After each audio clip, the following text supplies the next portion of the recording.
Good morning, everyone. I am April Dice, and I'm filling in today for Josh Good, who is on dropping off his kids right now at college. So he has two girls going away this weekend, and check-in is today. And so I know there's a lot of you out there who are taking kids off to school, so our prayers are with you in this transition time, and pretty exciting stuff, and also can be sad at the same time. We are today talking about why in the world are we here. So it's pretty exciting because a couple years ago, before we came to the church, the leadership had decided that what we really wanted to do was invest money in our connections in our small group ministry and in our first impressions. And so they were looking to hire somebody, and I was able to come and work here for the church, which is pretty exciting. But we've been in this 2-year process of really figuring out how do we do a better job with our discipleship? What does a true disciple look like, and how do we get them there? And so we want to talk this morning about some exciting things with our discipleship ministry. But what I really want to do is ask you a question. Why in the world are you here right now watching this on TV? So for those who are going to be attending, why in the world are they getting up and coming to church and being in church together?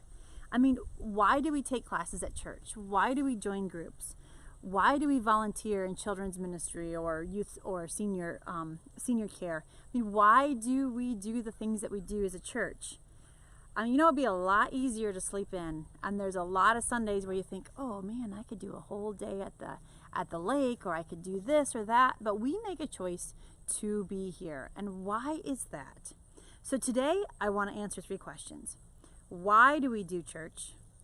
How do we do church? Where do we do church? So those are the 3 questions I want. Why? It's actually going to be why, where, and how. So the first thing I want to do is have us look at the Great Commission and the Great Commandment. And you're likely familiar with both of these. But in the Great Commission in Matthew, Jesus says right before he leaves his disciples, he says, "Then the 11 disciples went to Galilee." This is in Matthew 28, verse 16. "To the mountain where Jesus had told them to go. When they saw him, they worshipped him, but some doubted. Then Jesus came to them and said, 'All authority in heaven and earth has been given to me. Therefore, go and make disciples of all nations, baptizing them in the name of the Father and of the Son and of the Holy Spirit, and teaching them to obey everything I've commanded you. And surely I am with you always to the very end of the age.'" So if you've been in church very long, you know that is the Great Commission, what we are commissioned to do as followers of Jesus Christ. It's to go and make disciples, or as you go, make disciples, baptizing them and teaching them to obey everything I've commanded you. So that is our commission. And then in Matthew 22, verses 37 and 39, Jesus is asked, what is the greatest commandment?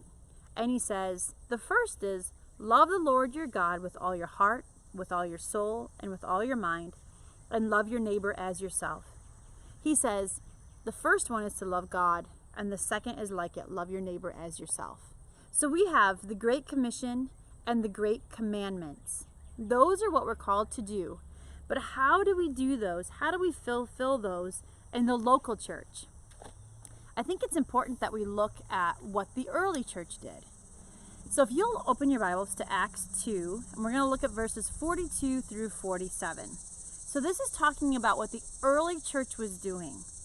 And it's starting in verse 42, it says, "They were continually devoting themselves to the apostles' teaching, and to fellowship, and to the breaking of bread, and to prayer. Everyone kept feeling a sense of awe, and many wonders and signs were taking place through the apostles. And all those who had believed were together, and had all things in common. And they began selling their property and possessions, and were sharing them with all, as anyone might have need. Day by day, continuing with one mind in the temple and breaking bread from house to house, they were taking their meals together with gladness and sincerity of heart, praising God and having favor with all people. And the Lord was adding to their number day by day those who were being saved." 2 years ago, actually 3 now, when Pastor Josh came on, the leadership team sat down and said, okay, who are we and what are we about? And taking this passage from Acts, they took out the 8 things that the early church was doing and said, these are our 8 values as our church today. So if I read through this again, I'm going to point out where those values are. They were continually devoting themselves to the apostles' teaching. And that's where we get our value of truth for our church. To fellowship. And that's where we get community, that same kind of word, right? In community, how we live the one another's together. To the breaking of bread and to prayer. So prayer is our third core value. Everyone kept feeling a sense of awe, and many wonders and signs were taking place through the apostles. We see the apostles living out their purpose, right? That they are doing these things in purpose or on purpose with purpose for the kingdom. And we are going to have different gifts ourselves, but we're still going to be living out our purpose for the kingdom. All those who had believed were together and had all things in common. So that's stewardship, how we take care of each other within the church. But they began selling their property and possessions and were sharing them with all as anyone might have need. And that's where we have our value of compassion, which is a little bit more outward focused, like who has need in or without the church. Day by day, continuing with one mind in the temple and breaking bread from house to house, they were taking their meals together with gladness and sincerity of heart, praising God, which is worship, and having favor with all people. And the Lord was adding to their number day by day those who were being saved, which is evangelism. So Hillsdale UB takes its marching orders from this passage where the early church was all about these 8 things, about truth, about community, about prayer, about living purpose, about stewardship, compassion, worship, and evangelism. And we believe that a mature disciple of Jesus is one who is continually growing in understanding and expression of these 8 core values in their life. So if you are growing in understanding and expressing these values in your life, you are maturing as a disciple of Jesus Christ. So that is what our goal, that every person who sits in the pew will be constantly reaching maturity in these areas, in these values. So this is why they do what they do, right? So we have the why. We have the Great Commission and the Great Commandment. We have what the early church did. They were devoted to those 8 things. And so where did they do it? So here's the interesting thing. I don't know if you caught this, but in verse 46 it says, day by day continuing with one mind in the temple and breaking bread from house to house. So do you see that they had 2 places they were worshiping? They were worshiping in the temple and they were going house to house. So they had 2 places. They had corporate and then they had a small group. So large, small. They had formal and informal. They had learning in rows. In a temple, you'd be, a little bit more formal like we are in our rows, or in circles in your small groups in your house. They had more focused on knowledge versus application. Information in your large group and transformation in your small group. And your large setting, in your temple court setting, or for us, our corporate worship, you're establishing, you're explaining. But when you're house to house, you're experiencing and expressing. So much of this information that I'm going to share with you today, a lot of it is from different small group leaders, but a lot of it from Steve Gladden. So I just want to give him a little credit here. But what was fascinating to me is we have over and over throughout history, I think we lean one or the other. We lean that all church happens in our large corporate body and that's enough, or all church happens in small group and that's enough, where it sure seems to say in Acts that they were doing both. They were going every day in the temple, they were also going house to house. So if we look at the temple, there are 182 verses about going to the temple to worship in the Old Testament. Josh is going to be doing a series coming up in October called Party Like It's 1999 BC. But it's about the feast that God calls us to, or that he called the Israelites to, where you'd have these massive corporate worship sessions where the law would be read and they would worship and sing together. So we know that that is God's heart, that we would be together in worship. So why, we know this, right? There's a reason that you go to the live game when you can see the plays better on your TV at home. There's a reason you go to jam sessions as a musician with other people versus practicing at home. There's an energy, there's an excitement, there's an enthusiasm. It touches your heart in a way that it doesn't individually. We know that God calls us to corporate worship. We also know in our corporate worship that we are, that is where we're going to see vision casting, relevant teaching, and you're going to have unity as we all are on the same page together. But then we talk about, so we have our corporate worship, We also have the verses about going house to house. And if I could just skim quickly, in Acts 5:42, it said every day they were in the temple, and from house to house they kept right on teaching and preaching. Acts 2:46, day by day, continuing with one mind in the temple and breaking bread from house to house. In Acts 8:3, Saul began ravaging the church, entering house after house where he knew churches were meeting and dragging off men and women. Acts 16:40, they went out of prison and entered the house of Lydia, and they saw the brethren, or the church there, and they encouraged them and departed. Acts 20:20, I did not shrink from declaring to you anything that was profitable, teaching you publicly and from house to house, both temple courts and house to house, both. 1 Corinthians 16:19, the churches of Asia greet you. Priscilla and Aquila greet you heartily in the Lord, and with the church that is in their house. And then in Colossians, greet the brethren who are in Laodicea and Nympha, and the church that is in her house. So, why do we have church? We are called to follow the Great Commission and Great Commandment. What are we doing? We're trying to balance those 8 values. We're trying to make each of those 8 values expressed in our lives. And where? We're going to have the temple courts, and we're also going to have house to house. But let's look at the how. So how do we do this at Hillsdale UB? Every church throughout time and context has interpreted this for their own situation. So how does this work here at Hillsdale UB? So we are going to modify this graphic, by the way, from Steve Gladden as well, so giving credit there. But we have, Sheila's going to pop the graphic up for you, just a second here. We've got 4 things that we are doing. First of all, we have our weekend service. So that is for the purposes of establishing us in our faith. And that really hits us in the heart most of the time, right? You've been there in that moment when we're all singing together, or when Josh shares something and you go, oh, okay, that hit me. So we're establishing who we are in our faith and who we are together. We have our universities. We have Renew You and Equip You. And those are new names for what we've been doing, and I'll explain those in a minute, but that's pretty exciting stuff. But Renew You and Equip You are explaining what we believe, and they're really aiming for your head so that you understand your faith. We have Group Life, which is where you experience faith, and that's really aimed at your hands. What are you doing to minister to those around you? How are you working together and living life together?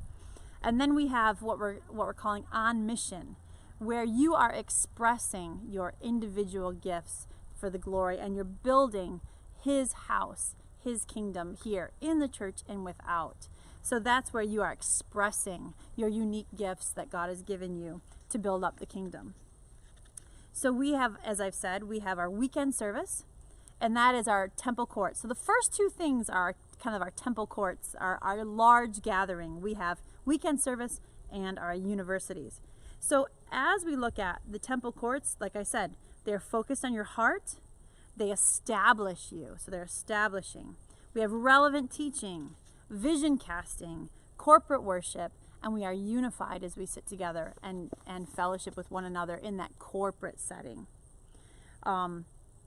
We know that we also need to understand our faith. So we have what we're calling Renew You. So Renew You and Equip You. These are focused on your mind and help explain what you've heard on a Sunday morning or explain what you've read so that you're able to better practice it. Sharon Huckel is a counselor here at church, and she's been so awesome to talk to. But one of the things she says is that you have a foundation of beliefs, which influence your thoughts, and then your feelings, and then your action. So it's a pyramid built on beliefs, thoughts, feelings, actions. And what she said is people typically want to come into counseling to get their feelings fixed, but we need to go down to the core, which is beliefs, before we can change how you feel. You have to believe truth in order to feel differently. And we are looking at Renew You are our core classes, Renew University, and that comes from Romans 12:2, which says, be transformed by the renewing of your mind, right? Be transformed by the renewing of your mind.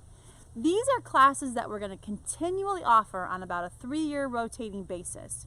So we have classes that help you understand the Bible, grow Old Testament and grow New Testament. Many of you have taken those already, but they're just amazing survey courses that take you like the flyover view of the whole Old Testament and the whole New Testament. If you have not done those classes, you will want to. They really help you understand how all of the Bible is put together. We're going to have Foundations. That's a class that is basic, for lack of a better word, basic theology. What do we believe about the Trinity? What do we believe about heaven and hell? What do we believe about angels and demons? What do we believe about the Bible? Like, is it true? Is it not true? So Foundations is just what it says. Foundational understanding of our faith. We're also going to do short classes, only about 6 weeks long. We're going to continue to offer this called Calzone, and that one is a class, that's a Hebrew word, which I really have trouble pronouncing, but that class is how to understand your giftedness. It's that sweet spot where your personality, the gifts that the Holy Spirit has given you, and your life experience meet, is where you should be serving in the body of Christ. So we're going to offer that class on a rotating basis as well. And then starting in January, we're going to offer what's called Alpha.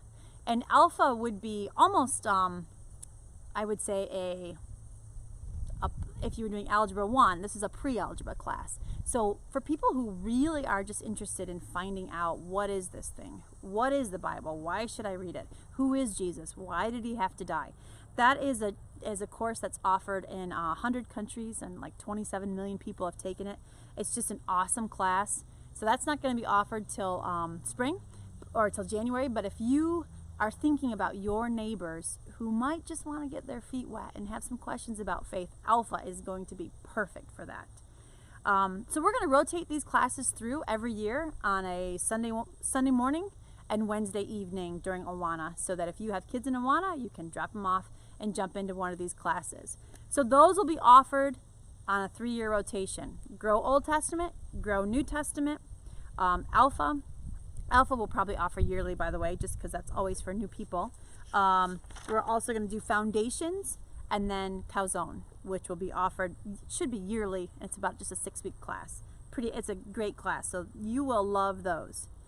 The next university, so we have Renew You, and the next one we're calling Equip You. These are classes or seminars that prepare you for doing. If you are a regular attender at Hillsdale UB, we really want you to take those Renew classes. We want all of you to have been through Old Testament, through New Testament, through Foundations, through Calzone. We want all of you to have taken those classes. But the Equip University are classes preparing you, coming from Ephesians 4, 11 and 12, where it says it is the job of ministers, apostles. It's the job to equip you to do the work of service. So it is our job as a church to equip you to do the work of ministry in your context. So these are going to be, another term for these is called felt need classes. So they're preparing you to live out your faith. These will be changing every year depending on what needs we have, but we were going to have classes like on parenting, on marriage, on blended families, on defending your faith like apologetics, on conflict resolution. We've had classes on anxiety, classes on in-depth classes on particular books of the Bible. Those will all be equipping classes, getting you ready for something, getting you ready to do. So giving you a particular understanding of a particular truth so that you can live it out in your life. We're also going to be offering Equip You seminars, and we're going to do 5 this year of these seminars that are only 9 to 11 on a Saturday morning. You will not go to each of them. Some of them will be for you and some won't.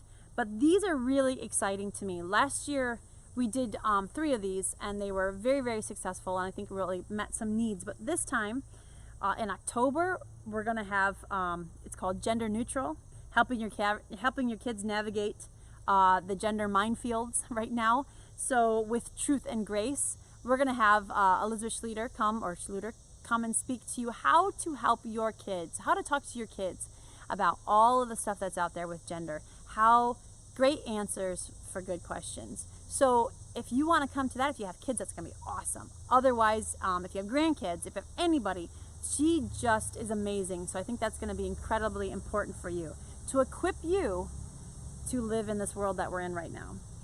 We're going to have a men's seminar. It's called Three's a Crowd. How to be faithful to your wife, either your current or your future wife, in this sex-saturated world. That's going to be for men. We're going to have one called Far from the Tree with Brock Lutz. What happens when you're a parent and your grown-up kids don't share your views and values anymore? So how do you still love them? Brock is going to come again and talk to us about that. We're going to have Control Girl with Shannon Popkin. She came last year and did Comparison Girl, and it was awesome. So that's going to be really exciting in the fall, or the spring. That's just for women.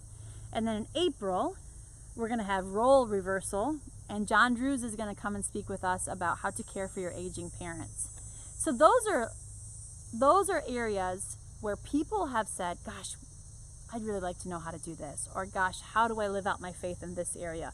So as we hear questions, as we hear where people are being stirred to move but maybe don't know how to, including me, then those are those Saturday morning seminars. Maybe topics that can be addressed well from the pulpit, and maybe don't need a whole class, but just need to walk together, equip us, prepare us to live out our faith in those specific areas and contexts.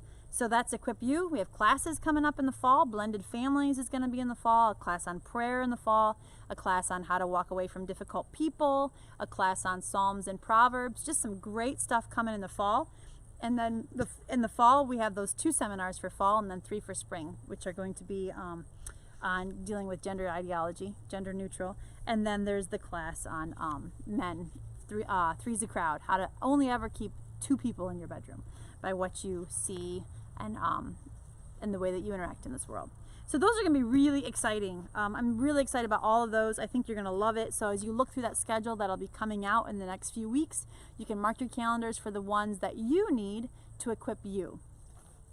So those 2 things, those top 2, our weekend service, our Renew You, Equip You. So as you saw on that graphic, those top 2 are to establish and to explain, and they are really aiming for your heart and your head. So then below that we have, so those are your temple courts, right? And then we're going house to house. So what do we do in this smaller context? And that's where we have our group life. So why do we do small groups?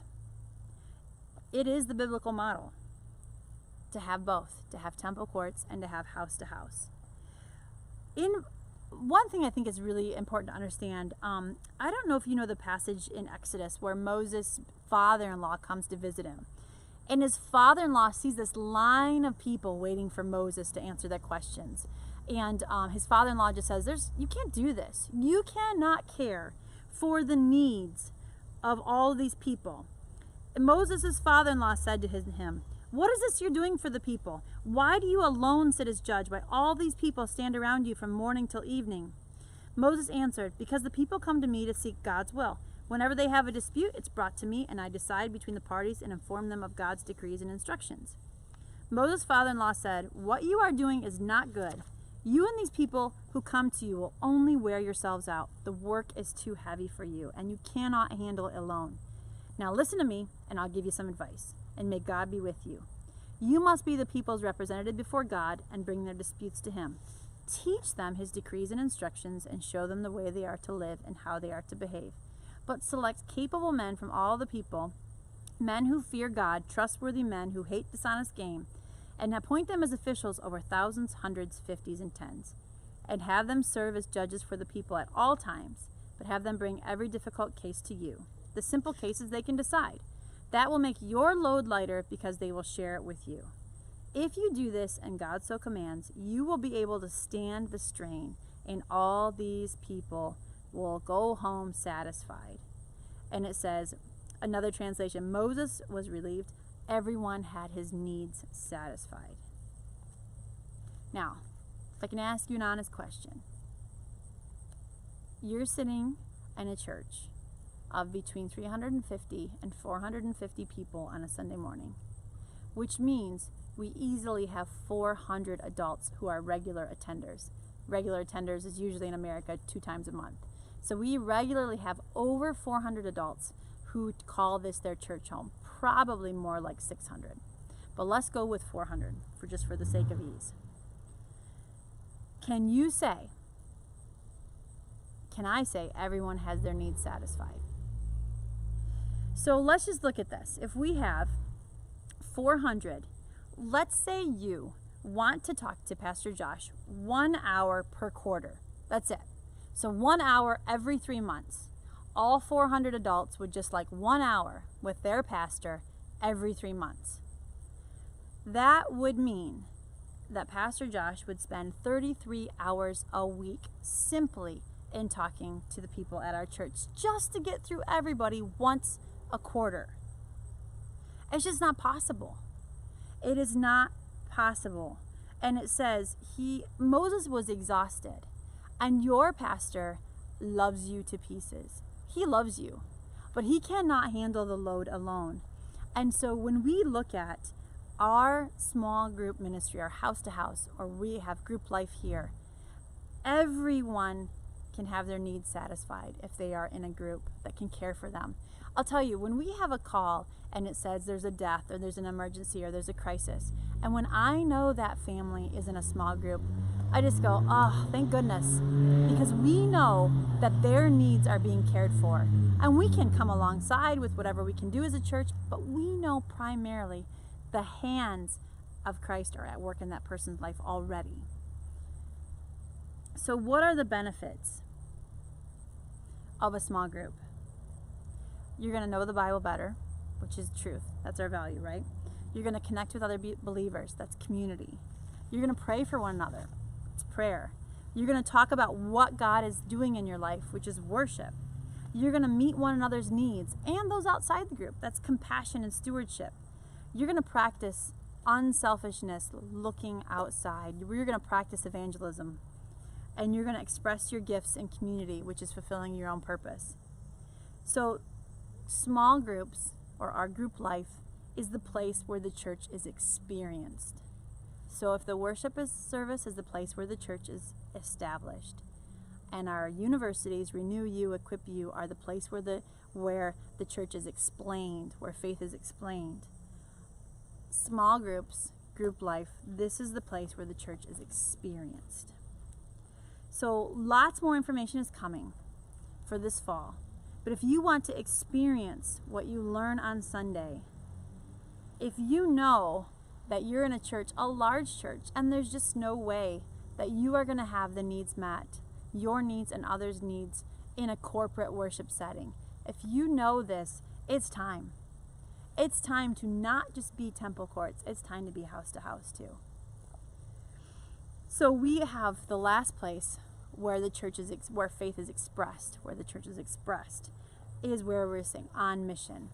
So you have weekend services, you have our universities, you have group life, and then you have on mission. And that is where you as an individual are living out or expressing your unique gifts. We know that the Holy Spirit has gifted you with things that only you can do.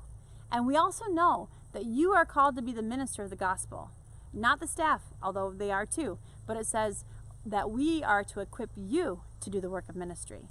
So we have lots of areas where people are involved. Obviously, we have children's ministry, youth ministry, we have teachers, we have first impressions, we have all of these areas, worship team, where people are involved that are more typically staff-led. But I don't know if you know all of the ministries that were not initiated by staff, where people responded to God's calling, matching their gifts and their personality. Marriage mentoring, that was not a staff idea. That was a couple through their own experience said, we can do this. We want to fulfill God's calling on our life, and we want to help other couples. We have Off Our Rockers, which is our ministry to the elderly, and that was started by a registered nurse who just came and said, hey, I see a need for this. This is an area where I want to serve. We said, awesome, let's do it. We have our meat ministry, our meat freezer, that was started by some men who said, hey, we can help those in need with meat, and we do. We have Men with Vision who build ramps. That's a community, handicap ramps. That is a community-wide organization that just ministers to those out in the community. We have prayer weavers that make blankets and shawls for those who are in need. We have our card club. We have counseling services. We have people who, not even ministry within the church, but without, people who are volunteering at hospice, people who are working in the homeless shelter. And I don't even know how many ways you all are serving in the community that is not directed here at church, which is phenomenal. If we had 400 adults plus their kids. Let's say we have 600 of us on mission. Do you know that in the Bible it says if you have faith like a mustard seed, right, you can move mountains if you have faith like a mustard seed? What I find fascinating is, I heard once somebody say, this is years ago, that it was illegal to plant mustard seeds in a garden in certain areas because mustard, the plant, is so aggressive. And it says, remember, that it's a tiny seed, but it grows a huge tree that birds can nest in. Should have looked this up before I started talking about it. But anyway, the idea being that this tiny seed is aggressive. It's an aggressive grower. And what I would love to see, and what we are seeing as we go through, people who are aggressively reaching their community. Not staying nice and neat within the church walls, but bringing the gospel out into their community with great ideas and great ways to serve. We still have here at the church, Let's Go Out last fall or last winter during COVID was the brainchild of someone who said, we really need to be together and we're isolated and we're lonely and we need to connect, so let's do it. And then we have Loaves and Fishes, we have Samaritan's Purse, we have all of these areas of ministry. CBS is some of our people in leadership at Community Bible Study. So when you are on mission, you are using your gifts, your calling, your personality, your life experience to build the house of God here and in the community. So why do we do church? Because we're called to fulfill the Great Commission and the Great Commandment, to make disciples, to teach them, baptize them, to love the Lord our God, and to love our neighbor as ourselves. What does it look like? Following the example of the early church, we're going to live out those 8 values, right? We're going to live out truth, stewardship, compassion, community, prayer, evangelism, worship, and purpose. We're going to live those out and become mature in those areas. And where are we going to do it? We're going to do it through our temple courts and our house to house, through our weekend worship services, through our universities, Renew You, Equip You, and we are going to do it in our group life and on mission.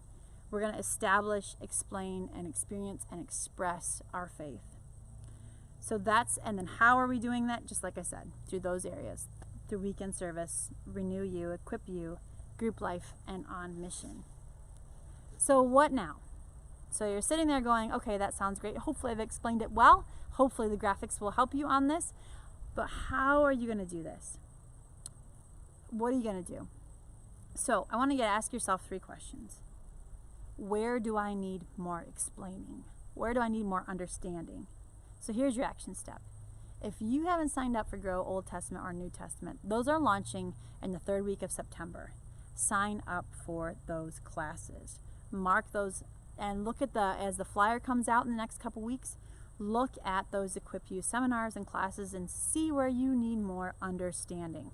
Because we know what you believe, remember, affects your thoughts and your feelings and then your action. So if we can get that foundation right, we're going to be in much better shape. So second question, where do I need to be experiencing? Get in a group. So we're going to come up in October. Pastor Josh is going to do a sermon series called Party Like It's 1999 BC. So we're going to do this, and we're going to ask that every adult in our group every adult in our church join in a group. I would love to have 400 adults in a group. So we're going to be looking for hosts for that. And a host is simply H, if you have a heart for people, O, if you're willing to open a location, either your home or somewhere else, to people, S, if you can serve a snack, and T, if you can type. If you can do those 4 things, you're ready to be a host of one of our groups for this fall. So if you can, or if you have a heart for people, if you're willing to open your home, if you can serve a snack, and if you can type something up on your computer, you're going to be set to go. And then if you have 2 friends, you've nailed it. We want you to start looking at those people in your life and saying, okay, who are people that would be willing to join in with me? Who are my friends that would be willing to come?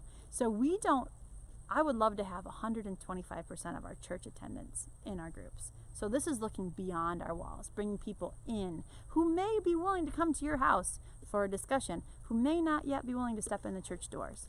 So be thinking, be praying. We are going to be looking for hosts. We're going to give you the host packet in September 12th. It's going to be a piece of cake. If you can do those things, you're going to be all set. It's going to be great, and it's only going to be 7 weeks starting in that first week in October. So it's a short-term commitment. Get your feet wet, see what you think, and live and experience your faith in a group of people, and I think you're going to love it. And then the third question. So where do I need more explaining? Your action step is to look at the calendar, which will come out in about a week or two. Sign up for a class. You can sign up for Grow Old and New right now. Where do I need to be experiencing? You need to get in a group. Got a little bit of time, a few weeks to start praying. But if you're willing to be a host, which I pray you are, then we can have you sign up anytime, and I'll see you on September 12th, right after church, to give you some information on hosting. And then third, where do I need to be expressing my gifts? So if you are looking for ways to express your gifts, there are tons of places that you can do that you can serve, that you can be using your gifts. We're going to have sign-ups in about 2 weeks for those as well, for all the ministries that go on, and then there may be ideas that you have that we haven't thought of. Okay, let's get together, let's talk. If God has called you to do something, then let's talk about it. The cool thing, and when I took this job, I've never found this to be more true. You probably heard the phrase that God He equips the called, He doesn't call the equipped. So if you wait till you know how to do everything that you think God's calling you to do, you may never do it. God instead may be calling you, and then we can get you equipped. We can help you prepare to do that work. So I hope that was clear. Hopefully it was clear. There's a lot of information there and not a typical sermon, but I'm really, really excited as we look at discipleship going forward, as we look at creating mature disciples who balance those 8 values. And then how do we create those mature disciples? By establishing, by explaining, by experiencing, and by expressing. So we're hoping that you'll get plugged in, find a place to do that, and maybe you're looking, if you're watching virtually, at hosting a virtual group. If you've got a couple friends, let's do it. Shoot me an email, april@hillsdaleub.org. If you're willing to host a virtual group, I'd love to talk to you, and we can get that set up for you too. So those will launch in October with all of our groups, but the other stuff will be coming. You'll get in your inbox the catalog with everything happening and a calendar for the year in the next week and a half, maybe next week. So with all that, would you just pray with me and pray for our church and pray for this disciple making that we are called to do. Pray that God would give us wisdom. It sure has been a learning process, I know, for me and for Pastor Josh, as we've talked through all of this stuff, seeing how we want to do a great job of making disciples that are growing in their understanding and expression of those 8 core values here at Hillsdale UB. So I'm going to ask you to pray with me and hope to see you soon. Lord, we just come this morning and we're just grateful for the example of the early church. And we're grateful what they showed us and how they made disciples, how they made mature disciples, and that they did those 8 things and they did them consistently, and they did them as a big group and they did them as a small group, and they just lived that out in their life. And so pray, Lord, that you would give us wisdom. Lord, that you would give staff wisdom. I know so often I feel totally unprepared for what we're doing, but we're so grateful for those who have gone ahead and have done these things successfully in other locations. But thank you for their wisdom. But I pray that you would direct us here. I pray that you would raise up people that would be willing to host, that you would raise up people who are willing to bring their friends along and to learn and grow together. I pray that there be people who are willing to use their gifts in service here at the church. And we know and we see so many of them, and we're so grateful for that. But Lord, I pray your just hand on Hillsdale UB. I pray your hand on Pastor Josh as he moves us forward. I pray your hand on the people who come, the people who watch, Lord, that you would continue to move, you would continue to guide, you continue to give wisdom and direction. And we're grateful for all of this that we get to do because of how much you loved us and that you sent your son to die for us. So we're thankful for that. We're grateful. We love you, Lord. And we just ask your wisdom. In Jesus' name, amen.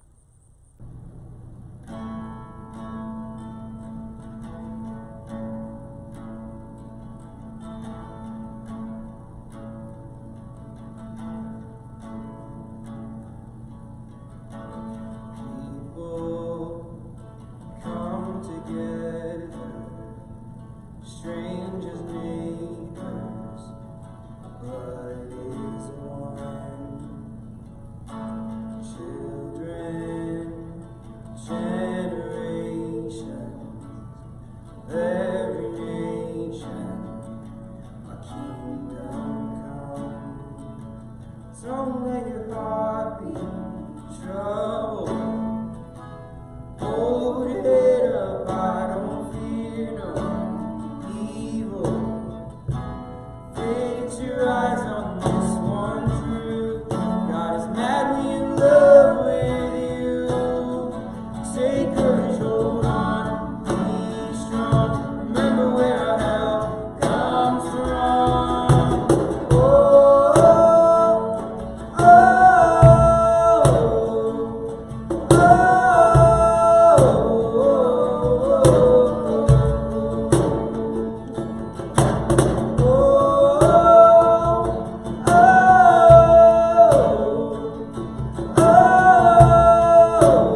oh,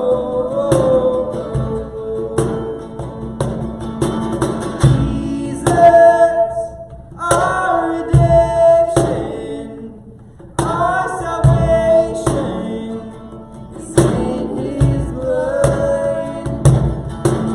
Jesus, light of heaven, friend forever, His kingdom come. Don't let your heart be troubled. Hold it up, I don't fear no evil. Fix your eyes on this one truth. God is madly in love with you. Take courage, hold on, be strong. Remember where our help comes from. Oh, oh,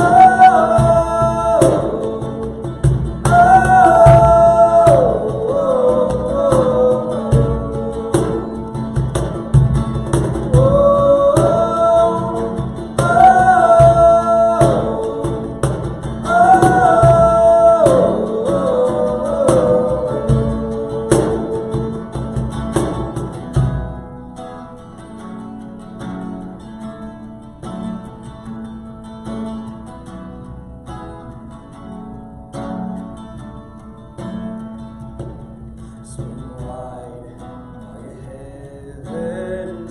Let the praise go up as the walls come down. All creation, everything with breath, repeat the sound. All the children, clean hands, pure hearts, good grace, good God. His name is Jesus. Swing wide are your heavens. Let the praise go up as the walls come down. All creation, everything with breath, repeat the sound. All children, clean hands, pure hearts, good grace, good God. His name is Jesus.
now robed in majesty.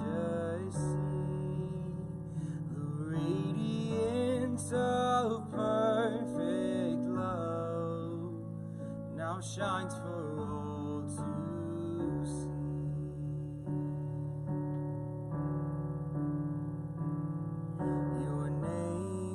Your name is victory.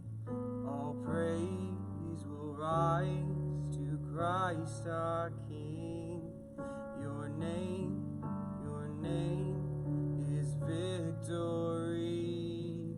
All praise will rise to Christ our King.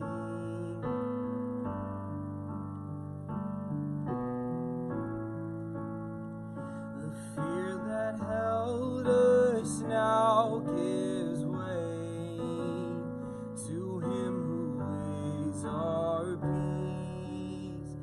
His final breath upon the cross is now alive in me.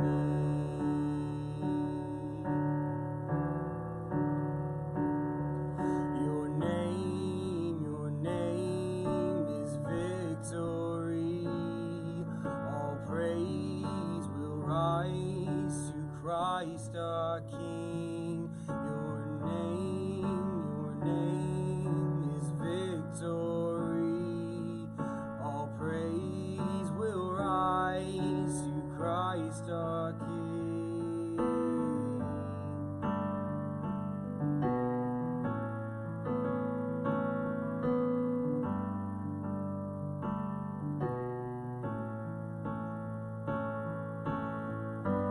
By your Spirit I will rise from the ashes of defeat.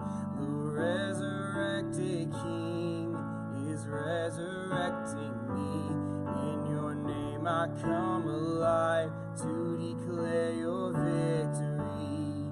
The resurrected King is resurrecting me. By your Spirit I will rise from the ashes of defeat. The resurrected King is resurrecting me. In your name I come alive to declare your victory. The resurrected King is resurrecting me. Resurrecting me. The tomb where soldiers watched in vain was borrowed for 3 days. His body there would not remain. Our God has robbed the grave.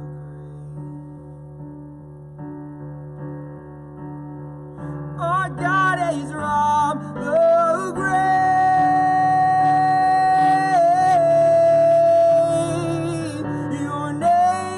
Your name is victory.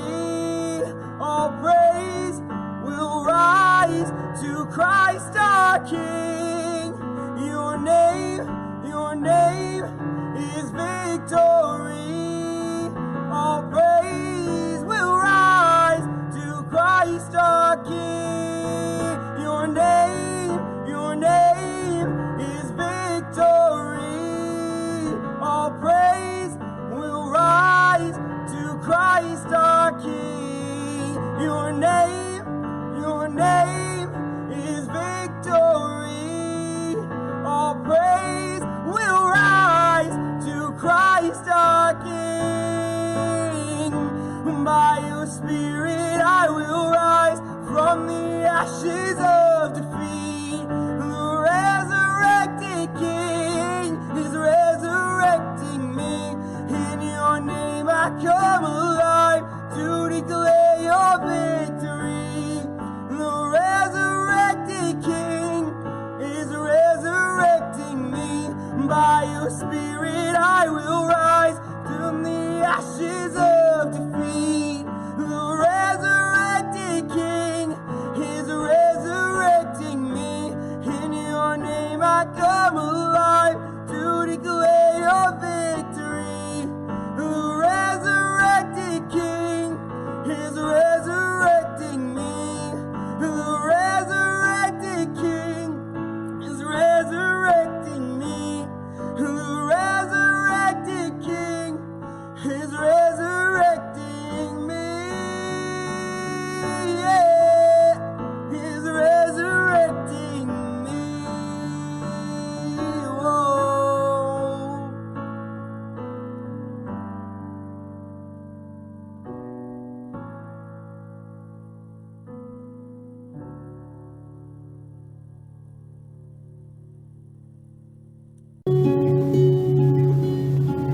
Take my life and let it be consecrated, Lord, to Thee. Take my moments and my days, let them flow in ceaseless praise. Take my hands and let them move at the impulse of Thy love. Take my feet and let them be swift and beautiful for Thee. Take my voice and let me sing, always only for my King. Take my lips and let them be filled with messages from Thee. Take my silver and my gold, not a mite I would withhold. Take my intellect and use every power as Thou choose. Here am I, all of me. Take my life, it's all for Thee.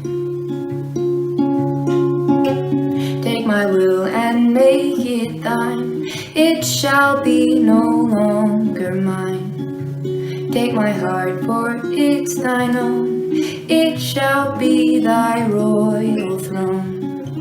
Take my love, my Lord, I pour at Thy feet its treasure store. Take myself and I will be ever only all for Thee. Here am I, all of me. Take my life, it's all for Thee. Here am I, all of me. Take my life, it's all for Thee. Take my life and let it be consecrated, Lord, to Thee.